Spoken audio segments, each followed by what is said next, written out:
नमस्कार, मी दीपाली तुमचं स्वागत करते माझ्या चॅनलवर। आज आपण पाहणार आहोत उपवासाचे कुरकुरे। महाशिवरात्र आता जवळ येत आहे, तर अशा वेळेस आपण उपवासाचे कुरकुरे करून ठेवला तर आपल्याला उपवासाची कधीही तुम्ही खाऊ शकता। एकदम सोपी आहे आणि खूप कुरकुरीत असे हे आपले उपवासाचे कुरकुरे झालेले आहेत। ह्याला तुम्ही दह्याबरोबर खाऊ शकता, खूप टेस्ट लागतं आणि तुम्ही इथं आवाजही ऐकू शकता। अशा पद्धतीने कुरकुरीचा आवाज येतोय। कसं करतात ते पाहूया, चला मग चालू करूया। तर इथे मी रात्रभर भिजवून घेतलेलं 1 वाटी साबुदाणा घेतलेला आहे आणि हा जो साबुदाणा आहे त्याला आपण हाताने व्यवस्थित असं कुस्करून घ्यायचं। कुस्करून घेतल्यामुळे काय होतं की आपले कुरकुरे किंवा साबू वडे जे तुम्ही करत असाल ते तेलकट होत नाही आणि एकदम छान असं बाइंडिंग येतं। तर त्याच्यामुळे आपण हे साबूला अशा पद्धतीने कुस्करून घेणं आवश्यक आहे। त्यात आपण एक उकडून सोलून घेतलेला बटाटो घेतलेला आहे आणि बटाटो माझा मोठा आकाराचा आहे। जेवढं जास्त बटाटो आपण इथं घालू तेवढे आपले कुरकुरीत छान होतात।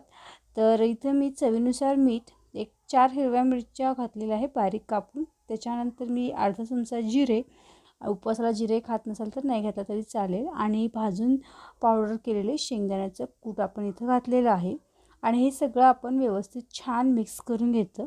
जेव्हा आपण अशा पद्धतीने वडे किंवा कुरकुरे करत असाल तर एक गोष्ट लक्षात ठेवायला पाहिजे की तुमचा अशा पद्धतीने गोळा तयार होणं आवश्यक आहे। जर तुमचा गोळा नाही तयार झाला तर तुमचं पीठ हे बिघडलेलं असेल, कारण की तसं नाही झालं तर मग ते तेलामध्ये विरघळतात काही वेळा, नाहीतर मग काही वेळा तेलकट असं जास्त होतात। त्याच्यामुळे आपण अशा पद्धतीने गोळा होईपर्यंत आपल्याला हे मळून घ्यायचं आहे। ही एक टीप आहे तुमच्यासाठी। तर मी इथे कुरकुरे करण्यासाठी अशा पद्धतीने लांबट आकाराचा करून घेते। तुम्ही इथे पाहू शकताय, तुम्हाला हवे तसे तुम्ही आकार इथं करू शकता आणि ह्याला करून तुम्ही ठेवू शकता, फ्रीजमध्ये ठेवा। जेव्हा तुम्हाला खायचं असेल तेव्हा तुम्ही हे गरम गरम तळू शकता। तर अशा पद्धतीने मी कुरकुऱ्याला आकार देत आहे, किंवा तुम्ही इथे चकली साच्यामध्ये सुद्धा घालून घेऊ शकता। तर इथं मी तेल गरम करायला ठेवलेलं आहे, त्याच्यामुळे थोडंसं घालून बघते। सर्वप्रथम तेल आपलं एकदम छान गरम असणं आवश्यक आहे। जर तुमचं तेल जास्त गरम नसेल तरी तुमच्या जे कुरकुरे आहेत ते तेलकट होतात। काही गोष्टीचं तुम्ही जर लक्षात ठेवलात तर तुमचे कुरकुरे जे आहेत ते तेलकट नाही होत। खूप वेळा काय होतं की ते तेलामध्ये विरघळू शकतात, त्याच्यामुळे एकदम आपला गॅस जो आहे तो हाय फ्लेमवर करणे आवश्यक आहे। ही एक टीप समजा तुम्ही, कारण जेव्हा आपण साबुदाण्याचे वडे किंवा अशा पद्धतीने कुरकुरे वगैरे करत असाल तर आपले गॅसचं फ्लेम जे आहे ते एकदम हाय असणं आवश्यक आहे। हाय फ्लेमवर आपल्याला हे तळून घ्यायचं आहे। खूप छान कुरकुरीत असं होतात आणि हवाबंद डब्यामध्ये तुम्ही ह्याला 2 दिवस सहज करून ठेवून खाऊ शकता।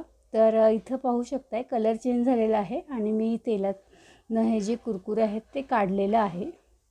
अशा पद्धतीने हे सगळे कुरकुरे जे आहेत ते मी करून घेते आणि खूप सोपी, खूप टेस्टी अशी कुरकुरे सगळे मी तळून घेतलेलं आहे आणि खूप सोपी आहे, तशी काही फार अवघड नाही आणि तुम्ही आदल्या दिवशी हे करून ठेवू शकता, दुसऱ्या दिवशी सहज खाऊ शकता। खूप छान लागतात आणि आवाज पाहू शकता एकदम कुरकुरीत असा आहे आपल्या कुरकुरेचा आवाज येतोय। हा एक स्नॅक्स आहे आणि तुम्ही त्याचं पीठही फ्रीजमध्ये ठेवून ते जेव्हा पाहिजे तेव्हा तुम्ही तळून गरम गरम खाऊ शकता। आणि एक वैशिष्ट्य पाहू शकता, जेव्हा आपण कुरकुरे तोडतो तेव्हा हे कुरकुरे अशा पद्धतीने आतील भाग जो आहे तो पोकळ होतो। तुम्ही पाहू शकता बाहेर जसं मिळतं ना कुरकुरे, आपण अशा पद्धतीने आतला भाग जो आहे तो पोकळ झालेला आहे। हेच वैशिष्ट्य आहे। काही टिप्स दिलेल्या आहेत, त्या टिप्सनुसार जर तुम्ही हे कुरकुरे केला तर तुमचे कुरकुरे जे आहेत ते बिघडणार नाहीत।